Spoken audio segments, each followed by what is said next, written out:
The people came out in the Tea Party. The Tea Party is not about, it's about, hey, you know what? You need to listen to me because we elected you. Well, I'm a citizen. I don't like this rigged game of you guys bailing out people that blew it and because they're your buddies, and we're spending too much, and I don't want to be owned by China. That's what the Tea Party is about. It's because I've seen these people before. It's the Perotistas, it's the Buchananites, it's the same kind of people. Just, you know what, I work hard, leave me alone, and don't tax the heck out of me, and just show America. That's the Tea Party. Right? They're natural Republicans. But yes, if they do their own extra party, it will shred us up. We'll be done. Government debt is out of control. Federalism, states' rights, 10th Amendment, citizens' rights, freedom need to return now. It's so funny, this time around, I always kind of like, I studied constitutional law under John Yoo over Berkeley. And, we did a lot of 10th Amendment, I did a paper on this and that, whatever, and that was cool, and, we're talking to Tom Campbell about that. And I always thought, it's nice, it's a quaint thing, it's a quaint little thing. But, it was, I never really thought too terribly much about it. It was only this year in regards to health care, when they asked Nancy Pelosi, hey, is this even constitutional? Oh, well, God. Like that question was so beneath her. Like, I'm the Speaker of the House. This is Congress. This is the federal government. This isn't small-time state stuff. It doesn't matter. We can do whatever we want. No, you can't.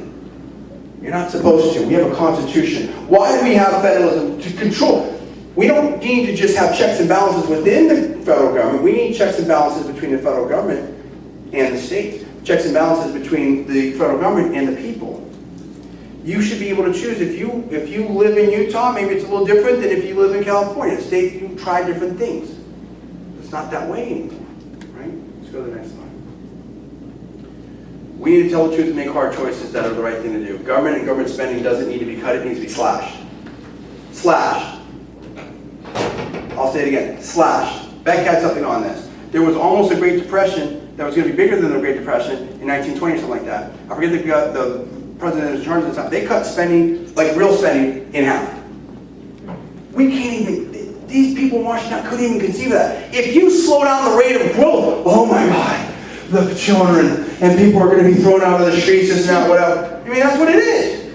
They can't even conceive of it. And again, why are they like that? Why are Republicans and Democrats like that? When I get voted again in an election, I made it to Congress. God, that was so hard. Whew, I just got here. Oh, man, I like it here. I want to stay here. I'm a congressperson. I'm very important. I've got my plane. I've got my private jets. I've got all these parties I get to go on. I just, I don't want to upset the apple cart. If I vote against this little spending thing, these SIEU people are going to be pissed and they're going to vote me out. I can't do that. It's my job. The future? I'm okay. Too many are like that. Career politicians, it was never supposed to be like that. We were supposed to have citizen politicians back in the Federalist Papers, back in when we started this country up. I'm not saying everything that was going down in the 1700s is exactly what we need to do now, but I'm saying, you know what? It kind of worked pretty good. Right? Entitlements will bankrupt the USA. We've heard this before. This is the truth. This is the truth. We're going to talk about spending freezes, and Barack Obama's going to do this and that, whatever. They're talking about the small portion of the budget that they actually vote on every year. This huge portion of the budget, that's now 60% of the budget rising, that's locked in. That's locked in. And guess what? In 1980 it was 48%, 1970 it was only 36%. The baby boomers are retiring. All the demographics are bad. There's this enormous wave of people that are getting older, that are going to need the health care, that are going to get all these entitlements, and there's now, I believe, 2 workers for every 1 on Social Security that's retiring. It used to be like 26 to 1. People used to not even make it actuarial tables to retire. Now, you might have Social Security for 30 years. Right? We had to pull back from socialism, crony capitalism, too big to fail, and that costs us energized growth and innovation. Now I want to hear from you panelists here quickly on what you think about some of this. What are your guys' thoughts on this very quickly? Let's get a little reaction here. I'll tell you, California is the poster child for what's wrong in this country. If you need to look at where we're headed, it's us. And it's failed liberal policies. There are no Republicans making rules in our state. It is 100% failed liberal policies. When Tom Campbell was talking about the water, I don't understand why everyone in this room isn't getting in the car with me to drive there in camouflage pants and turn that water back on. Seriously. Because the San Joaquin Valley fed the world. They are now getting their carrots from China. The biggest slap in the face is that they have now starved the state and turned what was a lush, beautiful, produce-filled valley and of people working, taking care of their family. These people want to work, they don't want a handout. They're now standing in line to get food brought from another country to feed their family. If anybody finds that to be mentally sane, let me know. Over a fish, over a 3-inch long fish. Yes. That does not belong in the state of California. It's not even indigenous to our state. Then you go and ask why Arnold Schwarzenegger can't do anything about it. It's a federal issue because of the EPA, which complicates it. You then see Senators McCain and DeMint introducing, which is another reason to be a proud Republican, introducing legislation to try to turn that water back on, and yet, Barbara, it was Dianne Feinstein overturned the whole thing and said no. Water's too complicated. She actually said that the emails she was getting sent to her, because they were apparently quite nasty, probably one of them was mine, and she said, and these attacks on me are like Pearl Harbor. Oh, yeah. Okay, you owe an apology to every single person, Thank you. including my father, who's Thank dead you. and fought in World War II as an 82nd Airborne paratrooper. But on top of it all, you deserve it. You have starved this country. You've taken the 6th largest, sixth largest economy in the world, not the country, the world, was California. We are now at the bottom. We are suffering. We can't make payrolls. We have no growth, no industry. Everybody's left us.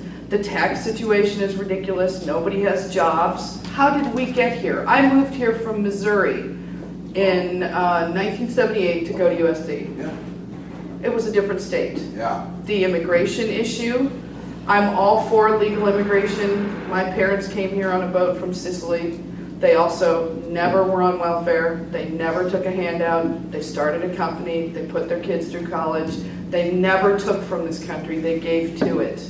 We now have 50%, I believe, of the illegals are on welfare or whatever, or the immigrants are on welfare, the education.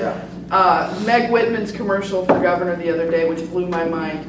We have 5 times the welfare as New York.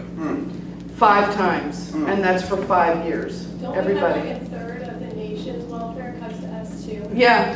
And we're not. Biggest benefits, most liberal system, I think. It's crazy. I mean, we are on the verge, and the very difficult thing is to think, can we, as conservatives and Republicans, win in a bat crap crazy state? Because we are outnumbered. I mean, these people are nuts. I see. And by the way, I think you will speak to this too.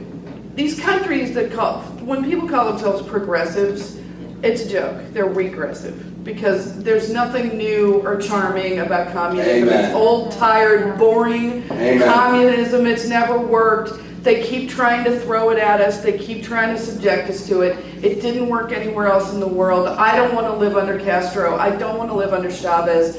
That's not a good life. Why they keep pushing it on us, I don't know. But I will say this, that when they're yelling at Goldman Sachs or people for earning money, or everybody now has to suffer and starve and be equal and they're going to take your money and give it to someone else, are they doing that to Oprah?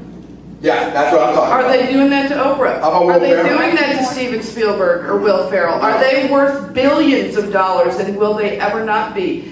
In Soviet Russia, there was an elite class that ate caviar, drank champagne, were billionaires, while everyone else stood in lines to get bread. Will Ferrell did a big ad on They're not going to give their money up. That's right. They're going to be the elite class who are going to starve to death. There's nothing charming about that. They think they're better than you, they think they're smarter than you, and they think they deserve your money to tell you how to live. Yeah. This state is not going to survive another regime of liberals. That means everybody in California votes Republican. I don't know any other way to stop this. And we will get rhinos. We got Arnold. Yeah. One little thing to add to that. My wife is running for state assembly, but that's over there. Jelly Belly and Budweiser Busch, if the wrong person is elected, are leaving. It's already been stated. Wow. They're leaving. Oh, I'm sure, And and how many other huge companies that keep all these people employed have already left? Oh, it's terrible.